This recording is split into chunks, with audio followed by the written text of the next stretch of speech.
উনি কি ধরনের দিন কাটাবেন এবং কার কার সাথে কালকে ওনার বৈঠক?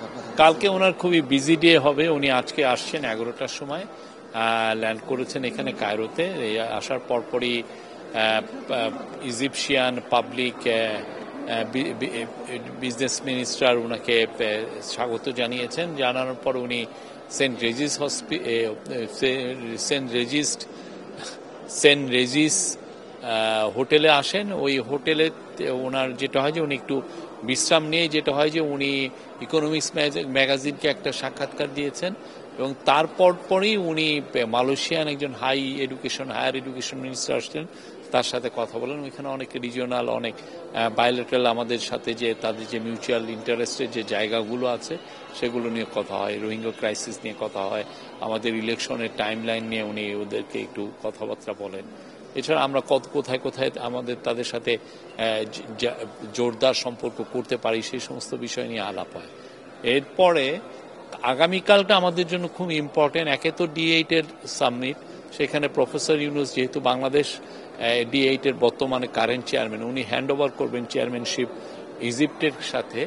আর পুরো সামিটটা হবে। সামিটের ফাঁকে ফাঁকে যারা লিডার আসছেন এখানে তাদের প্রায় সবার সাথেই কথাবার্তা হবে।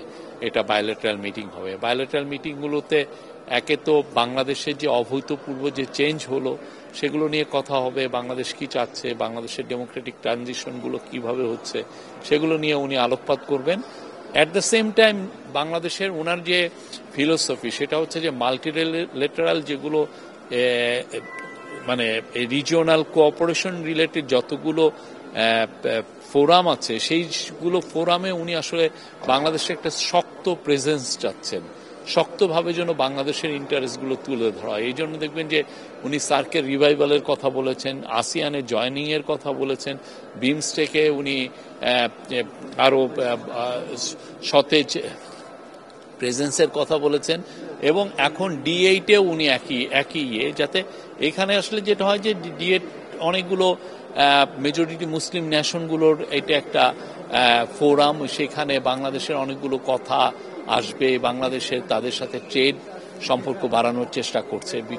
বিশেষ করে আপনি দেখবেন যে এখানে টার্কি আছে, খুবই ইকোনমিক্যালি খুবই ভালো, মানে একটু রিচ ন্যাশনের দিকে টার্কি যাচ্ছে।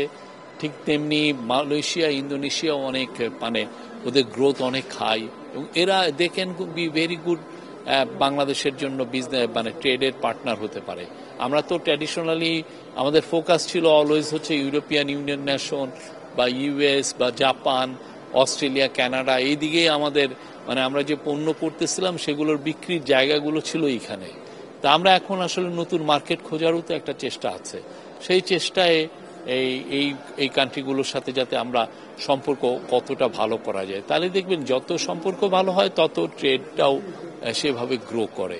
আর কালকে একটা কি থিম হচ্ছে ইউথ আর SME। আপনি ইউথের নিয়ে উনি কথা বলবেন, ইউথ নিয়ে ওনার যে চিন্তা ভাবনা সেগুলো বলবেন। বাংলাদেশে ইউথরাই তো এই চেঞ্জটা আনলো, যে রেভলিউশনটা, জুলাই আপরাইজিং, গণ অভ্যুত্থানটা করলো, সেই ওদের ইউথদের মোটিভে কথা বলবেন, আবু সাইদের কথা বলবেন, মুগ্ধর কথা বলবেন, নাফিসার কথা বলবেন, সবার কথা বলবেন। আর SME নিয়েও উনি বলবেন, বিকজ আর ইউথের ক্ষেত্রে উনি ওনার ফোকাসটা হচ্ছে যে ইউথ ক্যান বি মানে ওরা নিজেরাই জব ক্রিয়েটর হতে পারে, ওরা যে শুধু জবের পিছনে দৌড়াবে তা না, they can be a entrepreneur and they can create jobs. আর SMEর ক্ষেত্রে ওনার খুবই কথা হচ্ছে যে SMEতে বাংলাদেশ কেন সবারই প্রচুর স্ট্রেস বা ইমফোসিস দেওয়া উচিত, এই জন্য যে এটার ফলে এই SMEতে জবগুলো খুব বেশি তৈরি হয়। হ্যাঁ, এটা অনেক বড় কোম্পানি, অনেক বড় টার্নওভার, দেখবেন যে 10, 15, $20 বিলিয়ন, কিন্তু দেখা গেল যে তার আসলে অত বেশি লোক লাগছেও না। হ্যাঁ, কিন্তু ছোট ছোট কোম্পানি অনেক সময় প্রচুর জব তৈরি করে। তো SMEর উপরে ওনার চিন্তা ভাবনাগুলো উনি বলবেন।